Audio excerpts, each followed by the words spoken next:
إن الحمد لله نحمده ونستعينه ونستغفره ونعوذ بالله من شرور أنفسنا وسيئات أعمالنا من يهده الله فلا مضل له ومن يضلل فلا هادي له وأشهد أن لا إله إلا الله وحده لا شريك له وأشهد أن محمدا عبده ورسوله أما بعد فإن خير الكلام كلام الله وخير الهدي هدي محمد صلى الله عليه وسلم وشر الأمور محدثاتها وكل محدثة بدعة وكل بدعة ضلالة وكل ضلالة في النار أما بعد. Toujours dans la traduction du livre Al-Mulakhasu fi Sharh Kitab Al-Tawhid, un livre de l'imam Muhammad ibn Abdul Wahhab, et une explication du Cheikh Salih ibn Fawzan al-Fawzan hafidhahullah. La semaine dernière, on avait entamé le chapitre Babu min ash-shirki labsu al-halaqati wal khayti wa nahwihima li raf'i al-bala'i aw daf'ihi. Chapitre du fait que fait partie du shirk le fait de porter des anneaux, des fils ou autres afin d'enlever un mal ou bien de le repousser. On avait expliqué la différence la semaine dernière entre raf'ul bala wa daf'ihi. Qui s'en rappelle? La différence entre raf'ul bala wa daf'ihi. Ahsant. Raf'u al-bala, enlever un mal, c'est après qu'il ait eu lieu. Et repousser un mal, c'est avant qu'il n'atteigne la personne. ثم قال المؤلف رحمه الله وعن عمران بن حسين أن رسول الله صلى الله عليه وسلم رأى رجلا في يده حلقة من صفر فقال ما هذه؟ قال من الواهنة. فقال انزعها فإنها لا تزيدك إلا وهنا فإنك لو مت وهي عليك ما أفلحت أبدا. رواه أحمد بسند لا بأس به. Puis l'auteur cite le hadith de Imran ibn Husayn radiyallahu anhu, dans lequel le prophète sallallahu alayhi wa sallam a vu un homme qui avait dans sa main un anneau de cuivre. Le prophète sallallahu alayhi wa sallam lui a dit: qu'est-ce que cela? Il a répondu: min al-wahina, c'est-à-dire afin de repousser un mal appelé, une maladie appelée al-wahina, qui est une maladie, comme on le verra, qui touche essentiellement les mains et le bras. Le prophète sallallahu alayhi wa sallam lui a dit: inzirha, retire-la, car elle ne fera t'ajouter que de la maladie et de la faiblesse. Et si tu meurs alors qu'elle est sur toi, tu ne connaîtras jamais la victoire et la félicité. هو عمران بن حسين بن عبيد بن خلف الخزاعي، صحابي بن صحابي، أسلم عام خيبر ومات سنة 52 بالبصرة. ما هذه؟ استفهام إنكار. الواهنة نوع من المرض يصيب اليد، انزعها اطرحها، والنزع هو الجذب بقوة، وهنا ضعفا، ما أفلحت، الفلاح هو الفوز والظفر والسعادة. عمران ibn Husayn ibn Ubayd ibn Khalaf al-Khuza'i, qui est un compagnon, fils d'un compagnon. Imran ibn Husayn est un compagnon, fils d'un compagnon, radiyallahu anhuma. Il a embrassé l'islam l'année de Khaybar, et il est mort en l'an 52 de l'Hégire dans la ville de Al-Basra qui se trouve en Irak. Lorsque le prophète sallallahu alayhi wa sallam a dit à cet homme: qu'est-ce que cela? Cela est une question dans le but de réprimander. Al-wahina, c'est une forme de maladie qui touche la main. Inzi'ha, lorsque le prophète sallallahu alayhi wa sallam lui a dit: retire-la, ay itrahha, c'est-à-dire enlève-la, et an-naz'u, c'est le fait d'enlever avec force, c'est-à-dire retire-la avec force et jette-la. wahnan da'fa, c'est-à-dire le fait de porter cet anneau à la main ne fera que te rajouter de la faiblesse, toi qui la portes dans l'intention qu'elle te protège ou que cet anneau te protège de cette maladie. Ma aflahta, al-falahu, c'est la réussite, c'est le triomphe et c'est le bonheur. Ce hadith de Imran ibn Husayn, les savants l'ont considéré faible. Parmi eux, Cheikh Al-Albani, rahimahullah, qui ont considéré ce hadith comme étant faible. Quelle est la position du musulman face aux hadiths faibles, notamment les quelques hadiths faibles qui ont été rapportés dans le livre du Tawhid de Cheikh Muhammad ibn Abdul Wahhab, rahimahullah ta'ala. Doit-on les étudier? Doit-on les apprendre par cœur? Cheikh Al-Fawzan, hafidhahullah, dans son explication de Kitab al-Tawhid, car le livre qu'on étudie est le résumé de Kitab al-Tawhid, de l'explication du Kitab al-Tawhid, et Cheikh Al-Fawzan, hafidhahullah, a une autre explication du livre du Tawhid, qui, celle-ci, est plus détaillée et s'étend sur 2 volumes. Et c'est dans le premier volume, la page 12, que le cheikh dit وَلَمْ يُرِدِ الشَّيْخُ رَحِمَهُ اللَّهُ فِي هَذَا الْكِتَابِ إِلَّا مَا صَحَّ مِنَ الْأَحَادِيثِ أو كان حسن الإسناد أو له شواهد تقويه أو هو داخل تحت أصل عام يشهد له الكتاب والسنة. Il dit حفظه الله, le cheikh, c'est-à-dire l'imam Muhammad ibn Abdul Wahhab, ne rapporte dans son livre Kitab al-Tawhid que des hadiths qui sont authentiques, ou bien dont la chaîne de transmission est bonne, ou bien ce hadith a d'autres, ou bien le hadith qu'il cite a d'autres versions qui viennent le renforcer, ou bien ce hadith rentre sous l'égide d'une base qui est appuyée dans le livre d'Allah et dans la sunna du prophète sallallahu alayhi wa sallam. Donc les hadiths présents dans Kitab al-Tawhid, soit ils sont authentiques, soit ils ont une chaîne de transmission qui est bonne, soit la chaîne de transmission est faible, mais il y a d'autres versions qui viennent la renforcer, ou soit alors le hadith est faible, mais son sens est vrai. Et son sens est appuyé par d'autres textes du livre d'Allah et de la sunna du prophète sallallahu alayhi wa sallam. Et le hadith de Imran ibn Husayn est dans ce cas, c'est un hadith qui est faible, et certains savants ont dit qu'il est mawqouf, c'est-à-dire que c'est la parole de Imran ibn Husayn, que c'est la parole de Imran ibn Husayn radiyallahu ta'ala anhu. Et d'autres savants lui ont donné le hukm du marfou', ils lui ont donné le jugement du marfou' malgré qu'il soit mawqouf. Et le hadith mawqouf, c'est la parole du compagnon. Le hadith marfou', c'est le hadith qui arrive jusqu'au prophète sallallahu alayhi wa sallam. Et un hadith mawqouf, c'est-à-dire la parole du compagnon, peut avoir le jugement du hadith marfou', notamment lorsque dans le hadith, il y a des choses qui sont citées qui ne peuvent être ou qui ne peuvent émaner que du prophète sallallahu alayhi wa sallam. Comme ici, Imran ibn Husayn a dit, et si tu mourrais et que cet anneau était sur toi, tu ne connaîtrais pas la réussite. Et cela ne peut être dit de la part d'un compagnon qu'après l'avoir entendu du prophète sallallahu alayhi wa sallam.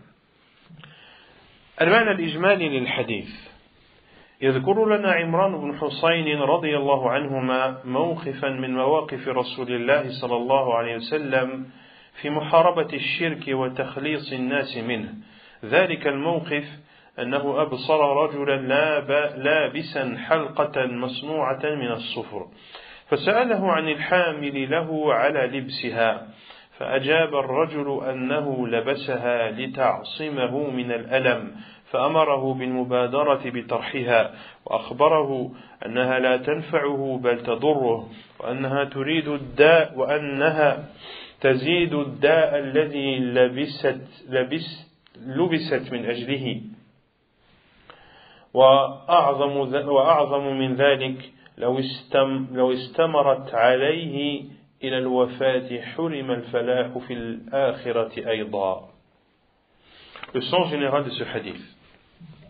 Imran ibn Husayn radiyallahu anhuma nous rapporte une position qu'a eu le prophète sallallahu alayhi wa sallam dans son combat du shirk et le fait d'épargner les gens de celui-ci. Quelle est cette position qu'a eu le prophète sallallahu alayhi wa sallam? Il a vu un homme qui portait un anneau en cuivre et il lui a demandé quelle est la raison du port de cet anneau. Cet homme a répondu qu'il porte cet anneau afin qu'il le préserve de la douleur, et le prophète sallallahu alayhi wa sallam lui a ordonné de le jeter. Et il lui a informé que cet anneau ne peut en aucun cas lui apporter un bien, bien au contraire, il ne fera qu'augmenter le mal. Et que ce pourquoi il a porté cet anneau, ce sera le contraire qui adviendra, à savoir que cette maladie va s'accroître. Et plus grave encore, que si il persiste à porter cet anneau et qu'il meurt dans cet état, il ne connaîtra point la félicité et la réussite dans l'au-delà. مناسبة الحديث للباب أنه يدل على المنع من لبس الحلقة لدفع البلاء لأن ذلك من الشرك المنافي للفلاح. Le contexte du hadith dans ce chapitre de Kitab al-Tawhid. Ce hadith prouve l'interdiction de porter des anneaux pour enlever un mal. Et que cela fait partie du shirk qui est en contradiction totale avec la réussite. ما يستفاد من الحديث أولا أن لبس الحلقة وغيرها للاعتصام بها من الأمراض من الشرك.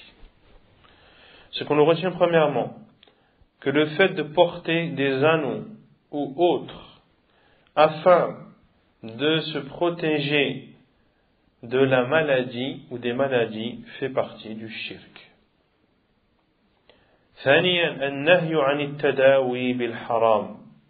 Deuxièmement, l'interdiction de se soigner par une chose interdite. ثالثا إنكار المنكر وتعليم الجاهل. Troisièmement, on retient de ce hadith le fait de condamner le mal et d'enseigner à l'ignorant. Le prophète sallallahu alayhi wa sallam n'a pas hésité à condamner le mal qu'il a vu et à enseigner à cet ignorant et d'enseigner à cet homme, le jugement de ce qu'il a fait et les conséquences néfastes qui en découlent. رابعا ضرر الشرك في الدنيا والآخرة. Quatrièmement, on retient de ce hadith le caractère néfaste du shirk dans cette vie d'ici-bas et dans l'au-delà. خامسا استفصال المفتي واعتبار المقاصد. Cinquièmement, on retient de ce hadith le fait que celui qui veut apporter une réponse à un jugement, qu'il doit demander des explications à la personne concernée. Car le prophète sallallahu alayhi wa sallam, lorsqu'il a vu cet homme porter l'anneau, est-ce qu'il a d'emblée jugé que c'était du shirk? Non, le prophète sallallahu alayhi wa sallam lui a d'abord posé la question, qu'est-ce que ceci? Pourquoi est-ce que tu portes cet anneau? Car si cet homme le portait sans cette intention de repousser une quelconque maladie, est-ce que cela aurait été considéré comme du shirk? La réponse est non. Et également le fait que les intentions ont un impact sur le jugement. إنما الأعمال بالنيات. سادسا أن الشرك الأصغر أكبر الكبائر. Sixièmement, que le petit polythéisme est plus grave que les grands péchés. سابعا أن الشرك لا يعذر فيه الجهل.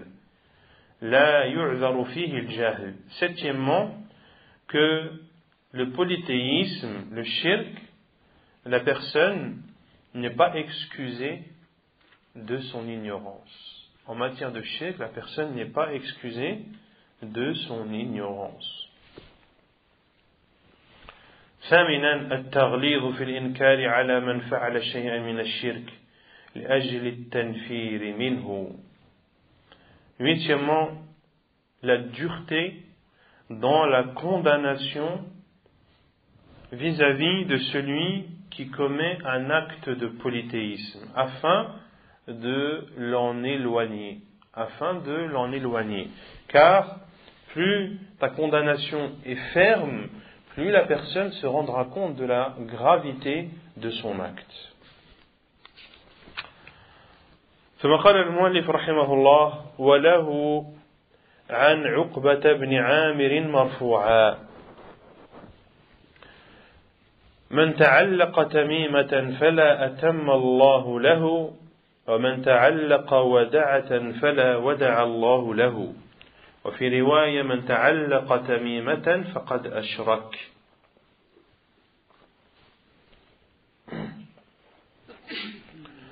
رحمك الله.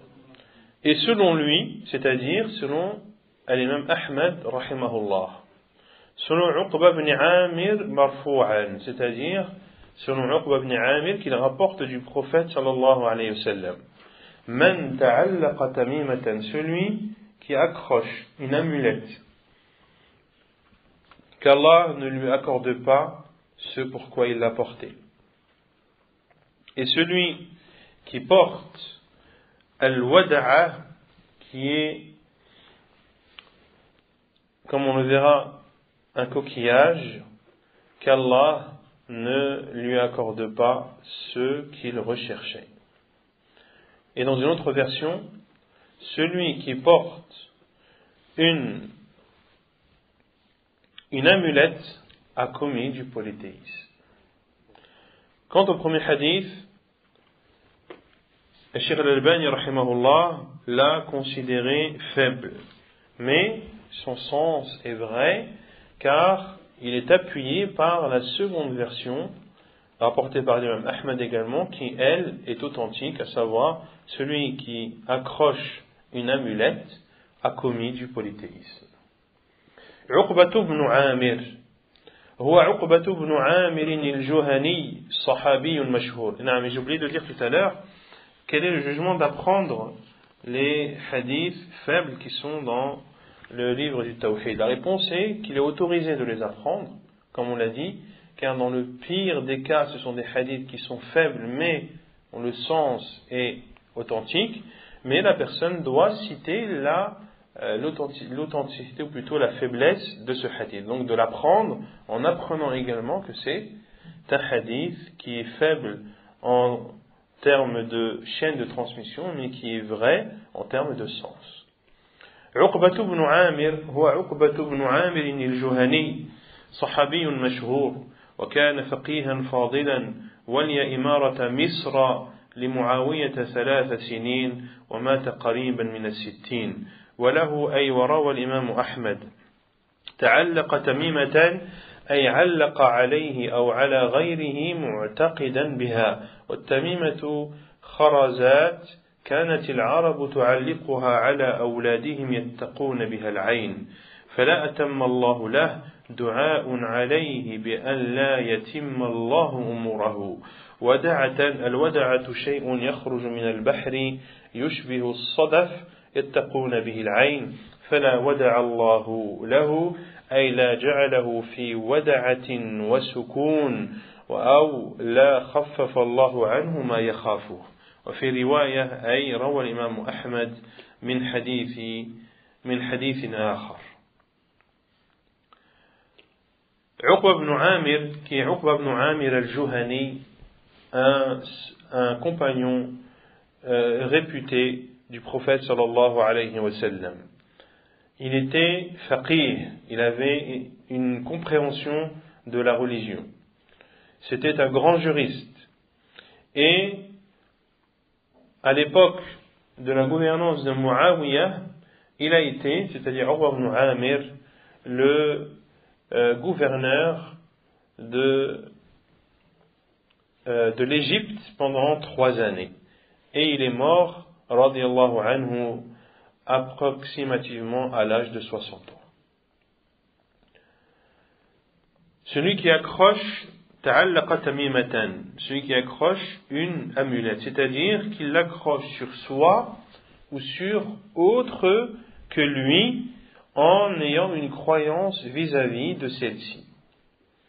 Et l'amulette, ce sont des perles, ici à Tamima, ce sont des perles que portaient les Arabes et qu'ils accrochaient sur leurs enfants afin de les protéger du mauvais œil. Qu'Allah ne lui accorde pas ce qu'il espérait ou ce qu'il recherchait. Ici, c'est une invocation du prophète sallallahu alayhi wa sallam contre celui qui porte des amulettes afin que son souhait ne se concrétise pas.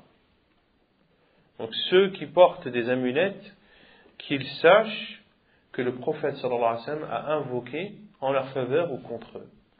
Contre eux. Et que le prophète sallallahu alayhi wa sallam a invoqué Allah Azza wa Jal afin qu'il n'accorde pas à cette personne la raison pour laquelle elle a porté cette amulette. Wada'atan, et celui qui accroche une wada'a, al-wada'atu, c'est une chose qui sort, qui est extraite de la mer, qui ressemble à un coquillage. Et vous voyez beaucoup des amulettes qui sont sous forme de coquillages ou de pierres marines. Et également, il portait ce genre de choses pour se protéger du mauvais œil. Fala wada'a Allahu lah. Le prophète sallallahu alayhi wa sallam a invoqué également contre celui qui porte ce genre de coquillage. C'est-à-dire, ici, c'est une invocation du prophète sallallahu alayhi wa sallam afin qu'Allah Azza wa Jal n'accorde ni la tranquillité ni la quiétude à celui qui porte al-wada'a.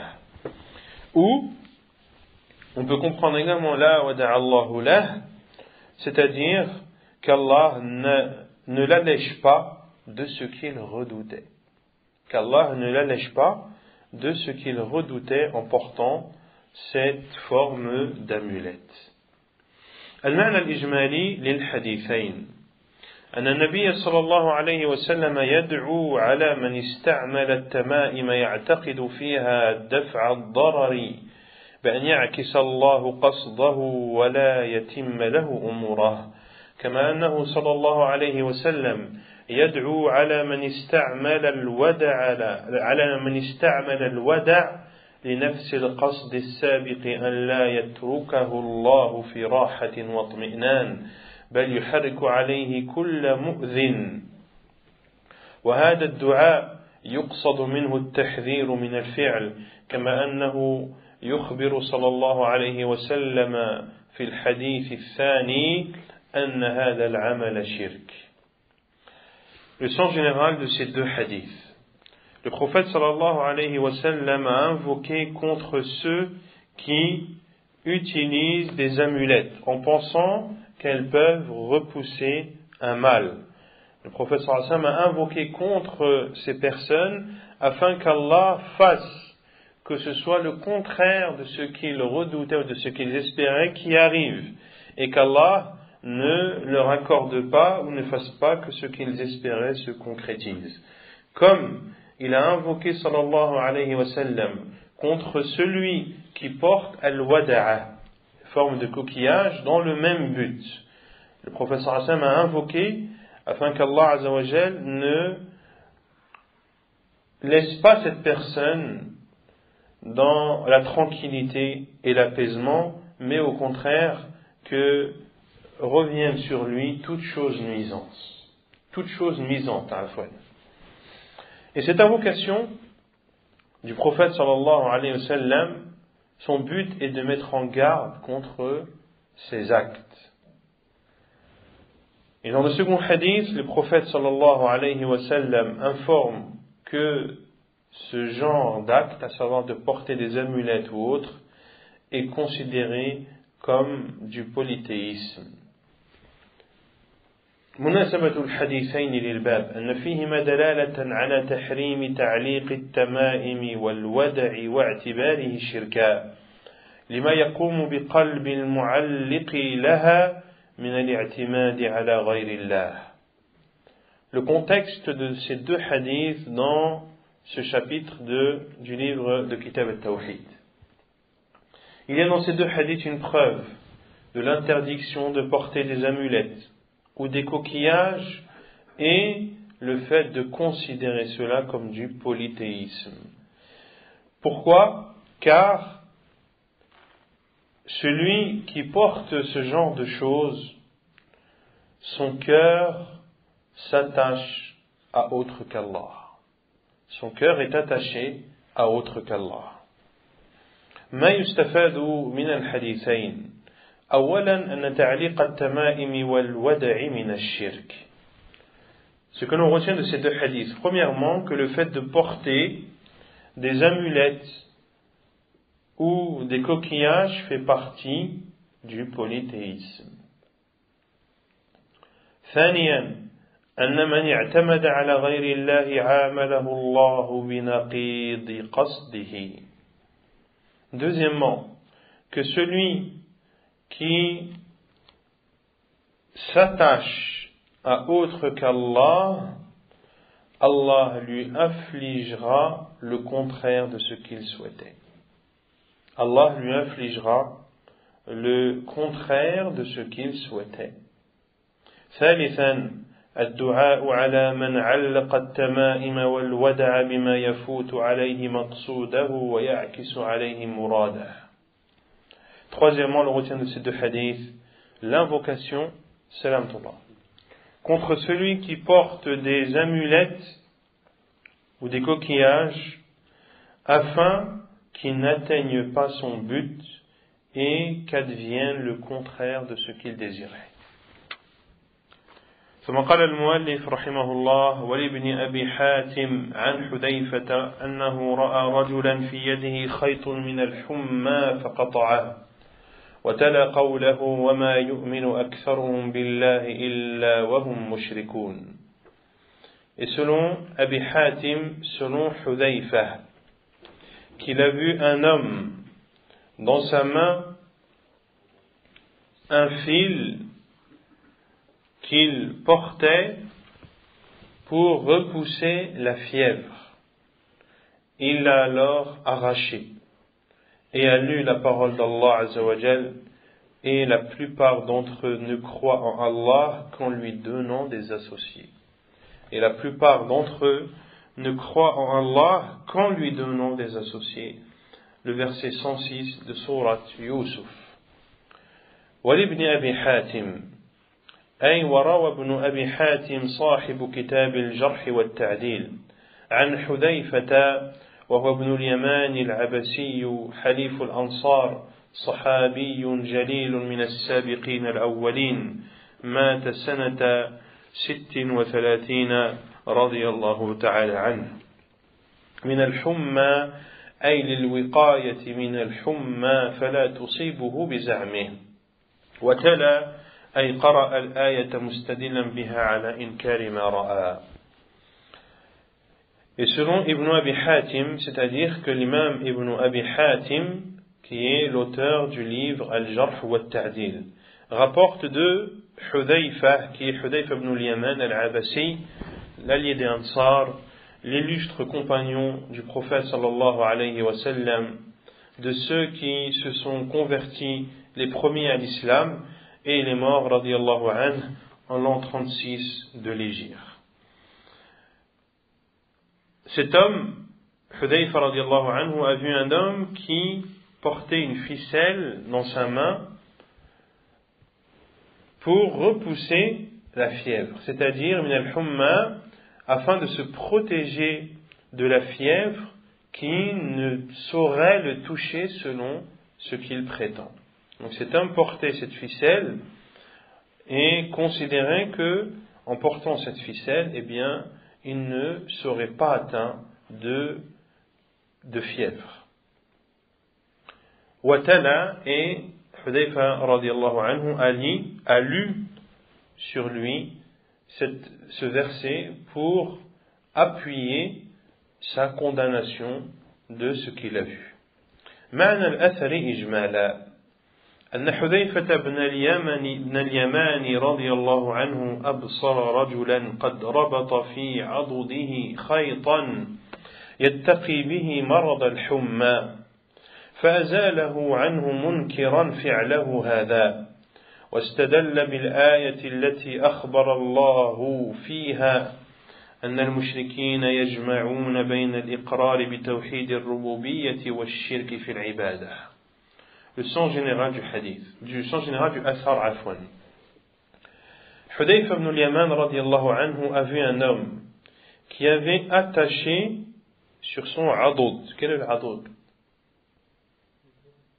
C'est dans le athar, c'est une main, mais la main en arabe, ça peut vouloir dire la main, mais aussi tout le bras.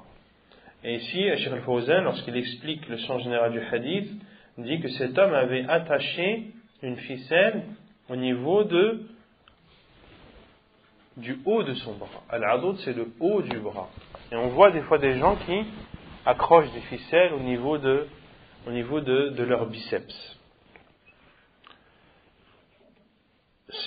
Il a vu un homme attacher une ficelle au niveau supérieur de son bras afin d'être préservé de la fièvre.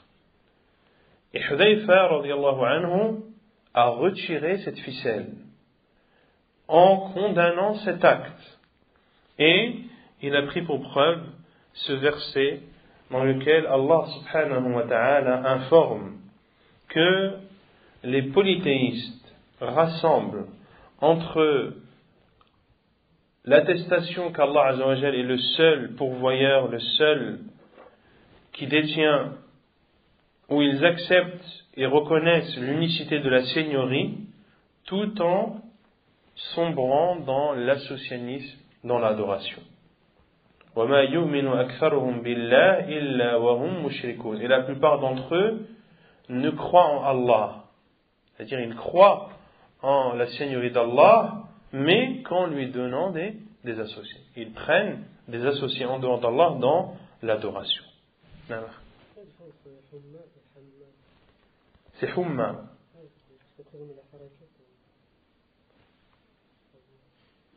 S'ils ont mis la harakat, c'est humma, non, c'est une erreur. La fièvre, c'est al-humma, برفع الحاء.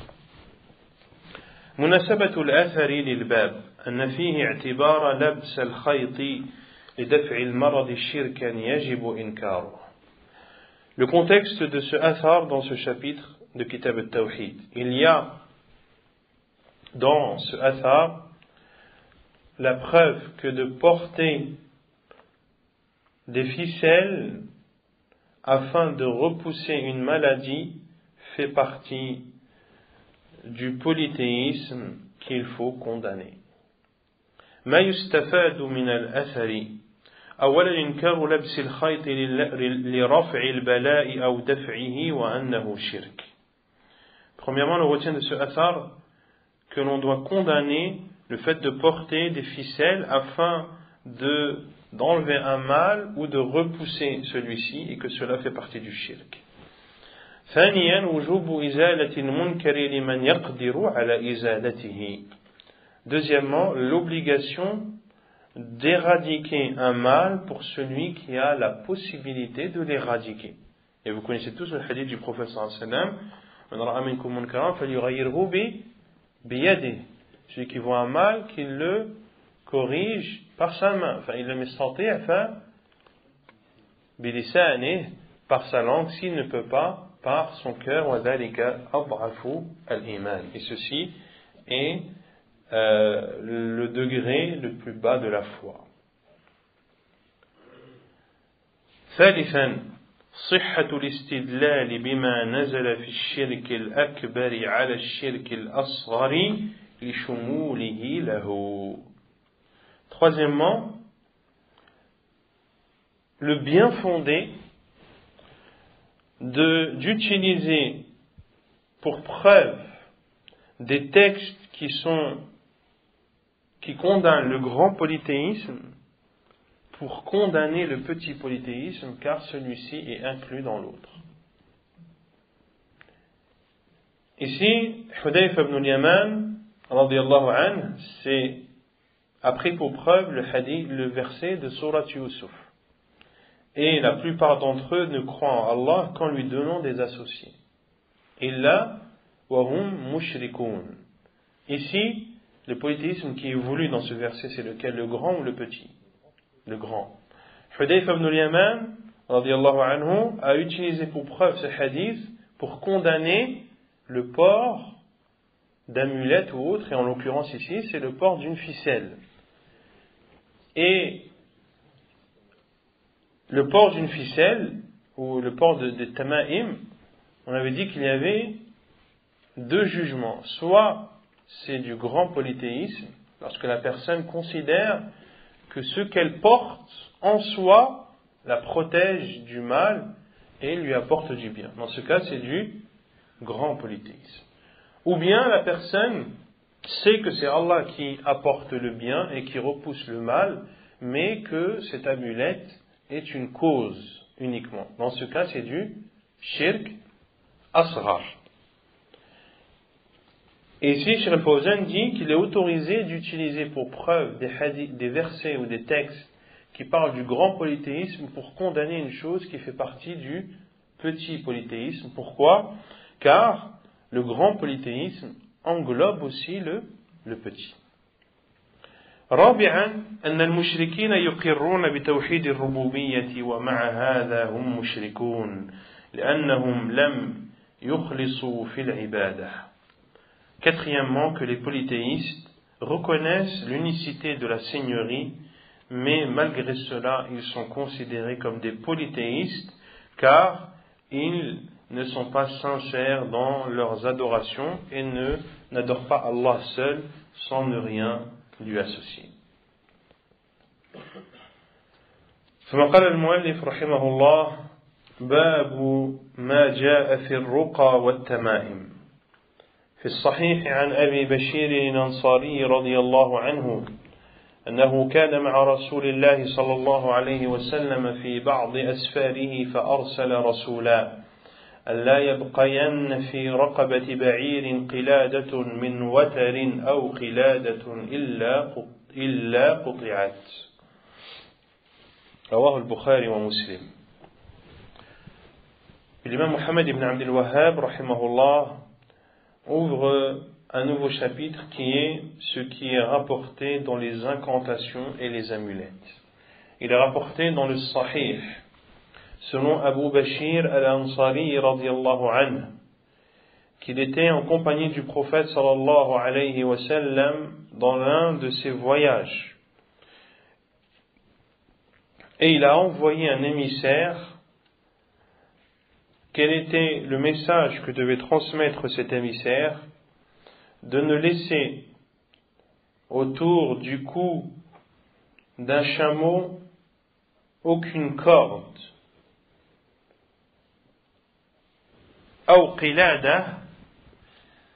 ou de choses attachées sans qu'elles ne soient arrachées.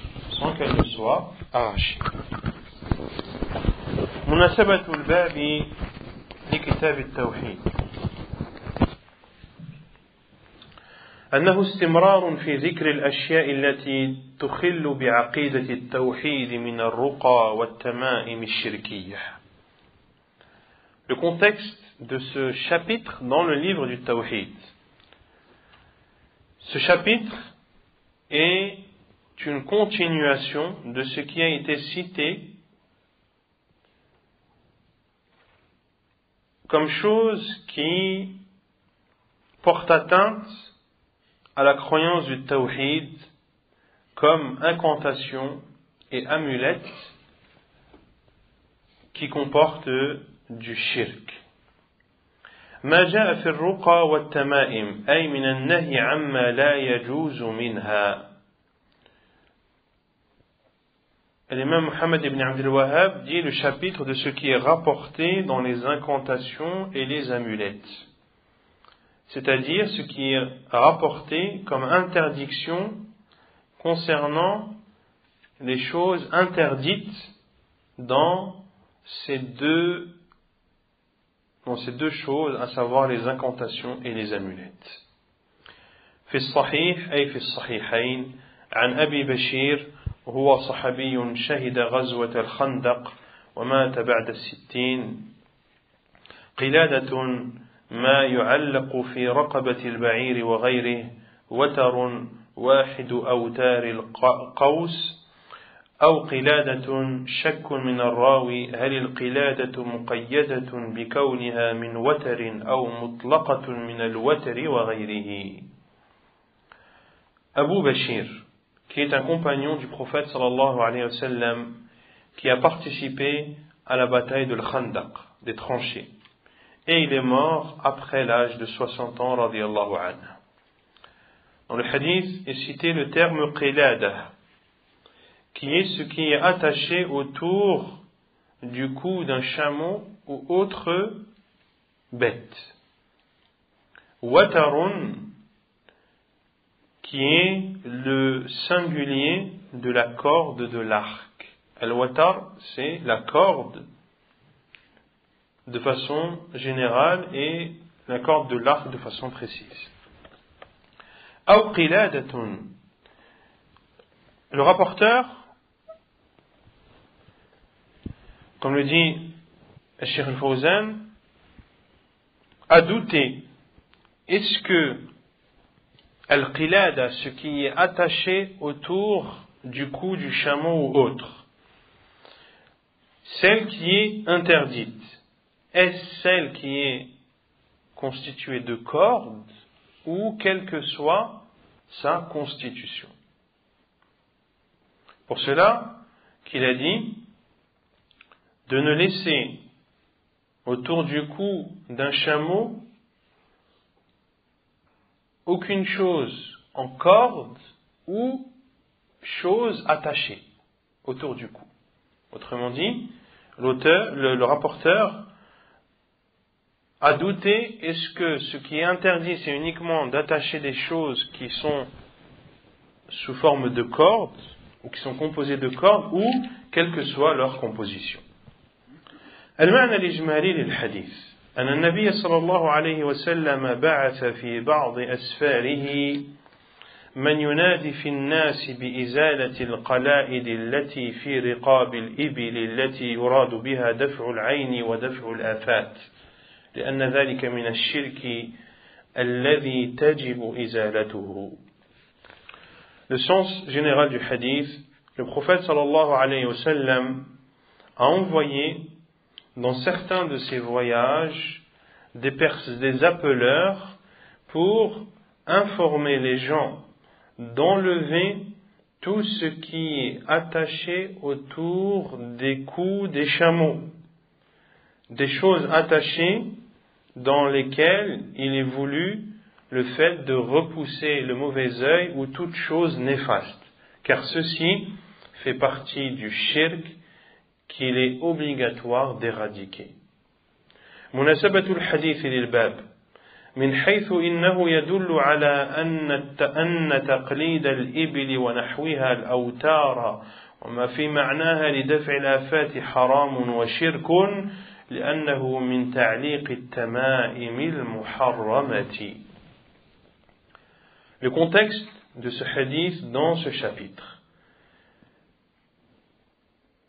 Ce hadith vient prouver que le fait d'attacher autour des cous des chameaux ou autres, des cordes ou similaires afin de repousser des maux, cela est haram et c'est du polythéisme, car cela revient à attacher des amulettes interdites.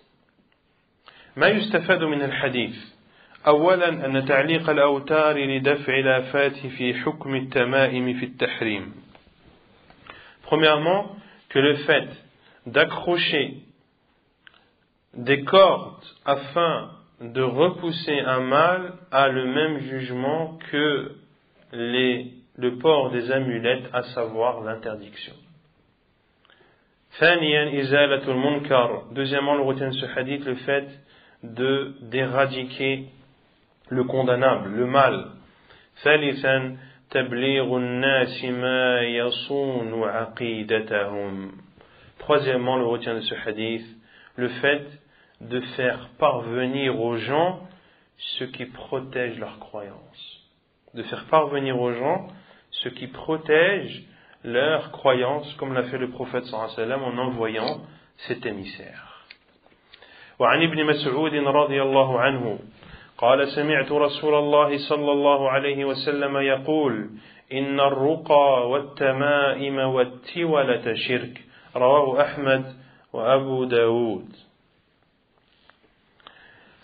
Et selon Ibn Mas'ud radiyallahu anhu, il dit, j'ai entendu le prophète sallallahu alayhi wa sallam dire, Inna ruqa, les incantations, wa tamaim, les amulettes, wa tiwala, et l'on verra ce que c'est at-tiwala, fait partie du polythéisme.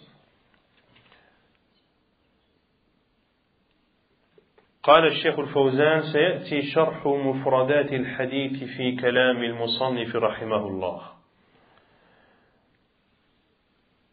Le Cheikh Al-Fawzan dit que les termes du hadith vont être expliqués juste après par l'imam Muhammad ibn Abdul Wahhab.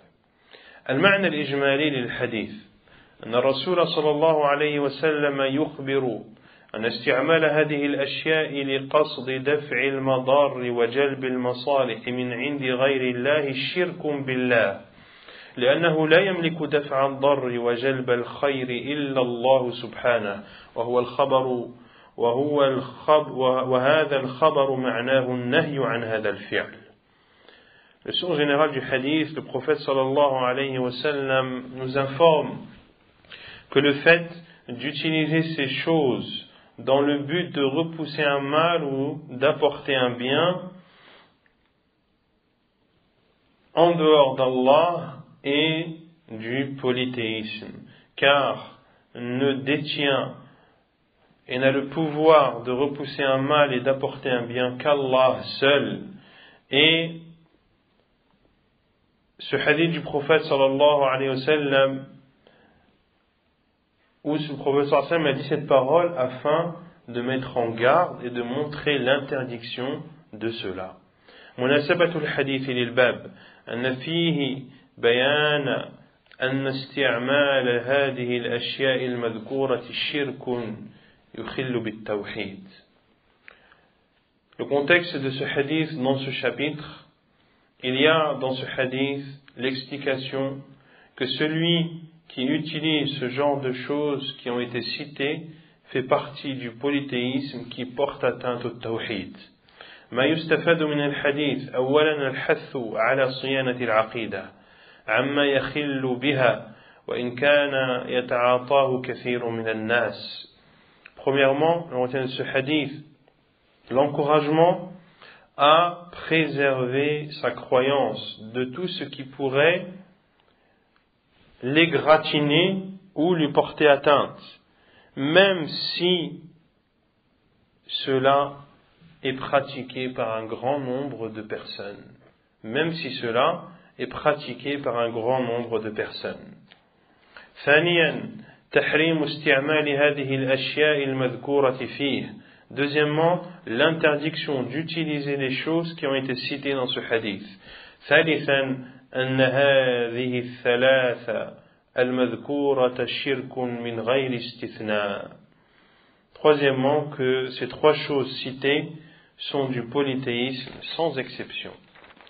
ثم قال المؤلف رحمه الله: التمائم شيء يعلق على الأولاد من العين، لكن إذا كان المعلق من القرآن فرخص فيه بعض السلف وبعضهم لم يرخص فيه ويجعله من المنهي عنه، منهم ابن مسعود رضي الله عنه.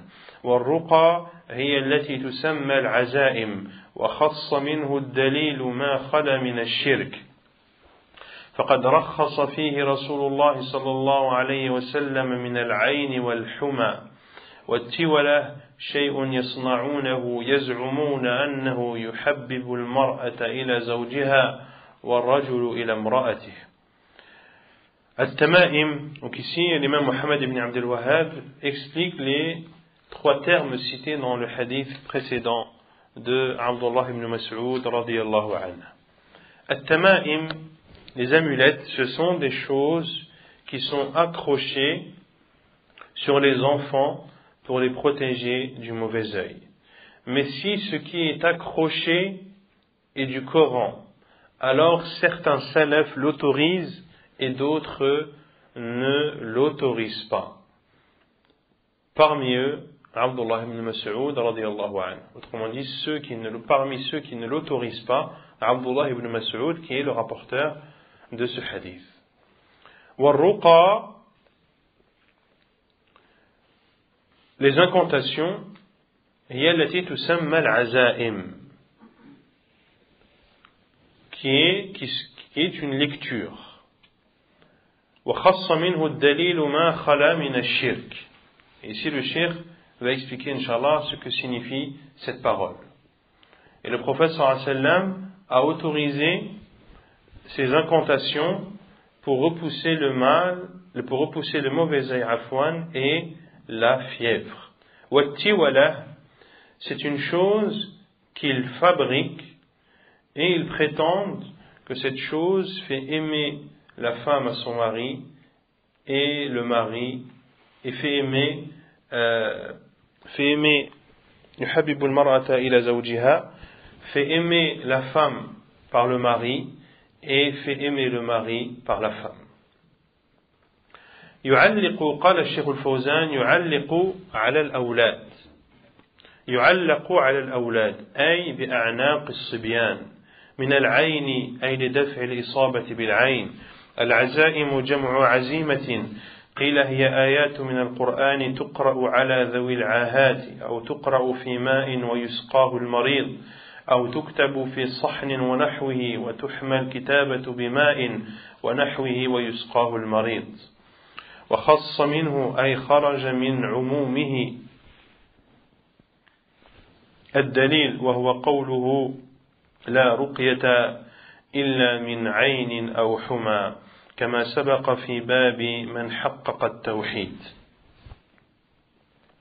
ما خلا من الشرك أي الاستعانة بغير الله بأن كانت بأسماء الله وصفاته وآياته والمأثور عن النبي صلى الله عليه وسلم. Qui est attaché autour des enfants, c'est-à-dire autour des cous des enfants. Min al-ayni, en parlant des amulettes, ce qui est attaché autour des enfants pour les protéger du mauvais œil, afin de repousser le mauvais œil d'eux. Al-azaim, qui est le pluriel de azima. Il a été dit que ce sont des versets du Coran qui sont lus chez ceux qui sont malades, ou bien ce sont des versets qui sont lus dans de l'eau, puis cette eau est bue par le malade, ou bien d'écrire sur une assiette ou un récipient et chauffer de l'eau et boire cette eau qui sera mélangée à l'encre.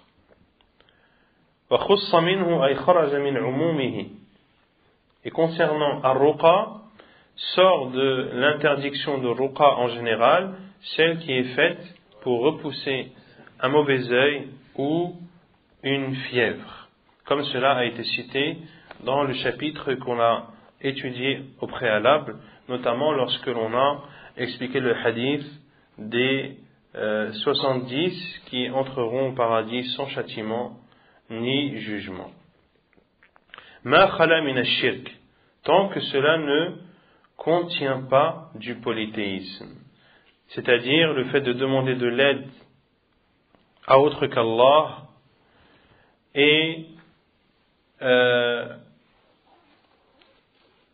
que ces incantations soient faites en prononçant des noms d'Allah, des attributs, ces versets et également les invocations qui ont été rapportées du prophète sallallahu alayhi wa alihi wa sallam.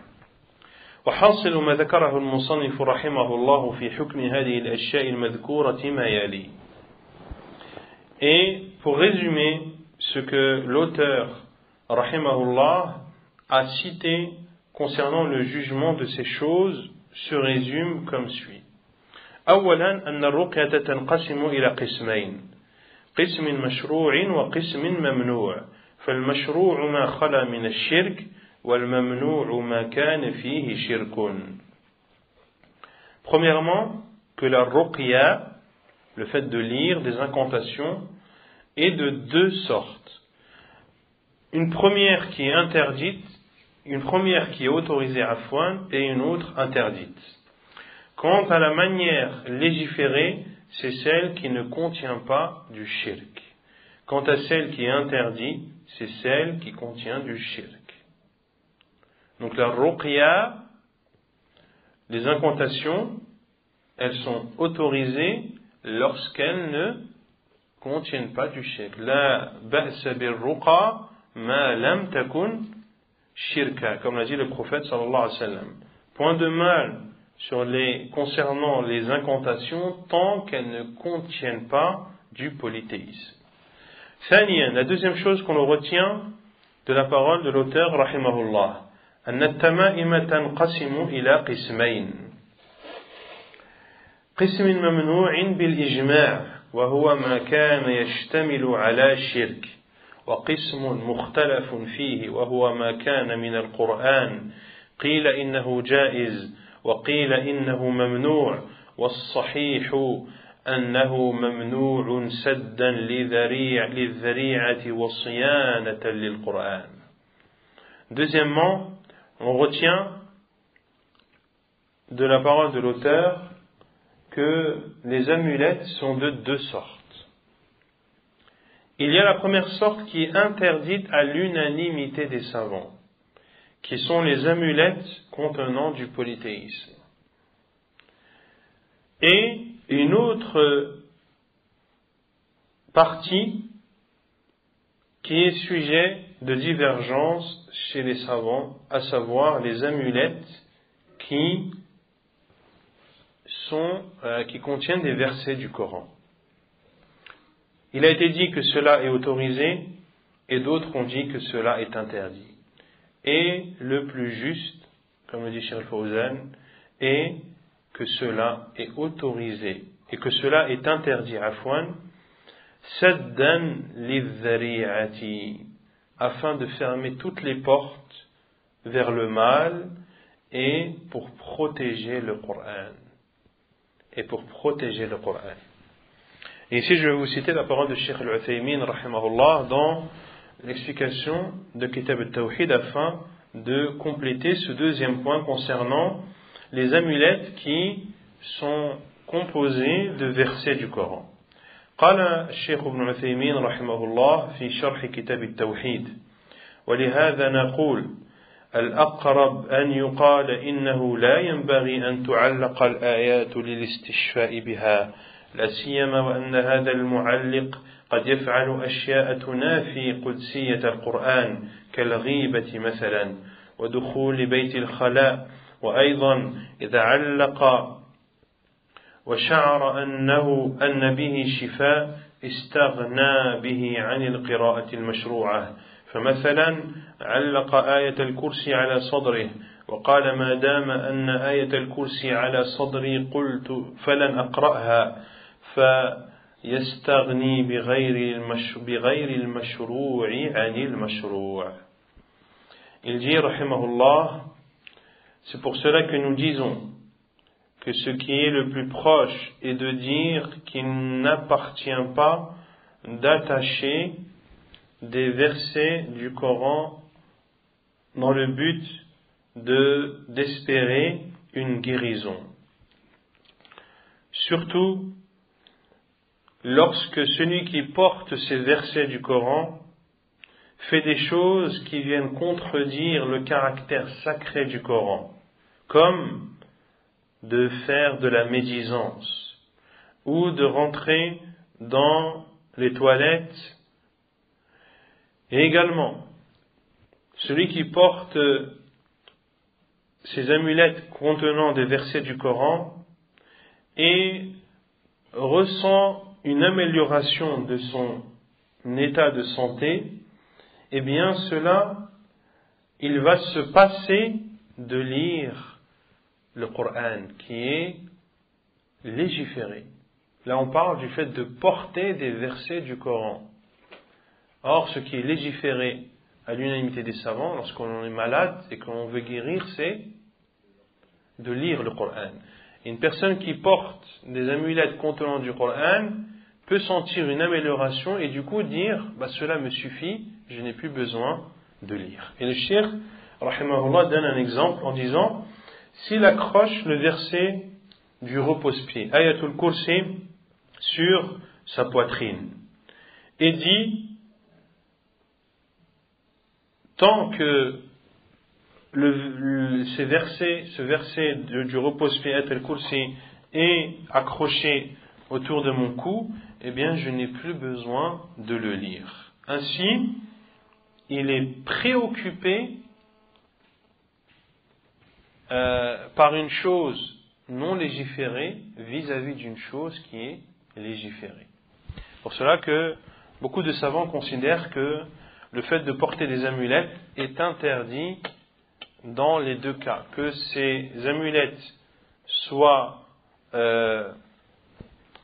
contiennent des versets du Coran ou non.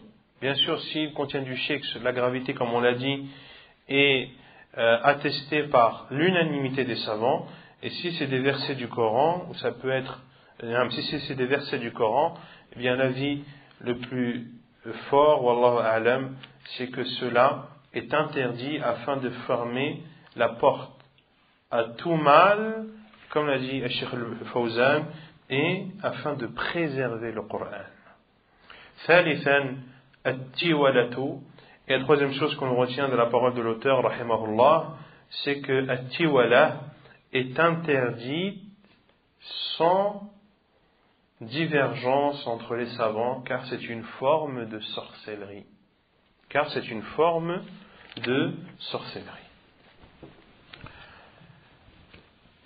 وعن عبد الله بن عكيم مرفوعا من تعلق شيئا وكل إليه رواه أحمد والترمذي. Et selon Abdullah ibn Ukaym, qu'il rapporte du prophète sallallahu alayhi wa sallam, celui qui accroche une chose sera confié à celle-ci. Rapporté par l'imam Ahmed et l'imam al-Tirmidhi, et c'est un hadith jugé bon par Cheikh al-Albani rahimahullah ta'ala. Abdullah ibn Ukaym ويكنى أبا معبد الجهني الكوفي أدرك زمن النبي صلى الله عليه وسلم ولا يعرف أنه سمع منه مرفوعا أي إلى النبي صلى الله عليه وسلم من تعلق شيئا أي التفت قلبه عن الله إلى شيء يعتقد أنه ينفعه أو يدفع عنه وكل إليه أي وكله الله إلى ذلك الشيء الذي تعلقه من دونه وخذله. Abdullah ibn Ukaym, qui a pour kunya Abu Ma'bad al-Juhani al-Kufi, qui était vivant à l'époque du prophète sallallahu alayhi wa sallam, mais il n'est pas connu qu'il a entendu du prophète sallallahu alayhi wa sallam. Marfou'an, c'est-à-dire qu'il remonte cette information jusqu'au prophète sallallahu alayhi wa sallam. Man ta'allaqa shay'an, celui qui accroche une chose, c'est-à-dire celui qui détourne son cœur d'Allah vers une chose qu'il considère comme pouvant lui apporter un bien ou repousser de lui un mal.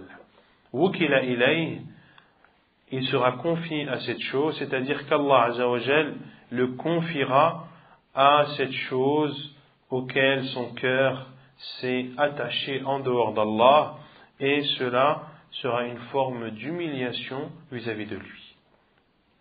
المعنى الإجمالي للحديث: هذا حديث وجيز اللفظ عظيم الفائدة يخبر فيه النبي صلى الله عليه وسلم أن من التفت بقلبه أو فعله أو بهما جميعا إلى شيء يرجو منه النفع أو دفع الضر وكله الله إلى ذلك الشيء الذي تعلقه، فمن تعلق بالله كفاه ويسر له كل عسير، ومن تعلق بغيره وكله الله إلى ذلك الغير وخذله. Le sens général de ce hadith. Ce hadith est bref dans ses termes, mais immense dans ses sens. Le prophète sallallahu alayhi wa sallam informe que celui dont le cœur, que celui qui se tourne vers une chose par son cœur ou par ses actes, ou par les deux, en espérant de cette chose un bien ou de bénéficier ou d'être repoussé d'un mal, Allah le confiera à cette chose à laquelle il s'est attaché. Celui donc qui s'accroche à Allah, Allah lui suffira et lui facilitera toute chose difficile.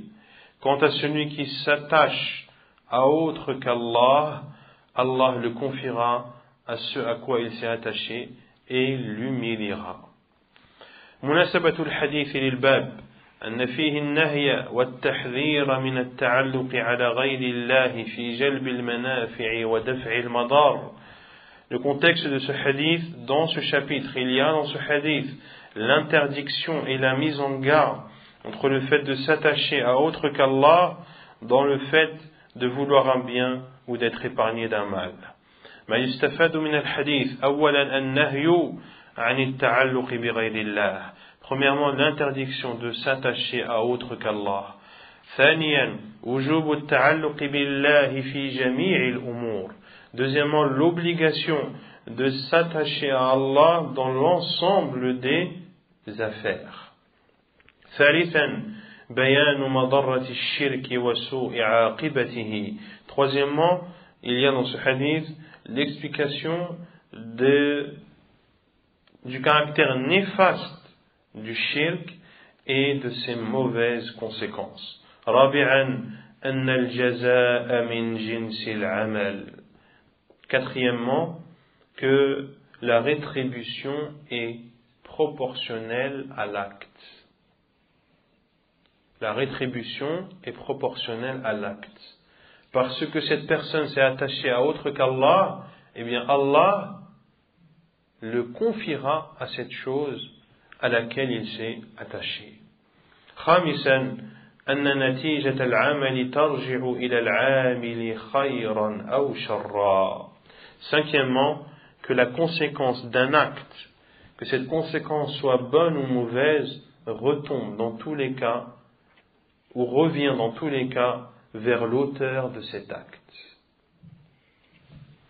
ونكتفي بهذا القدر سبحانك اللهم وبحمدك أشهد أن لا إله إلا أنت أستغفرك وأتوب إليك.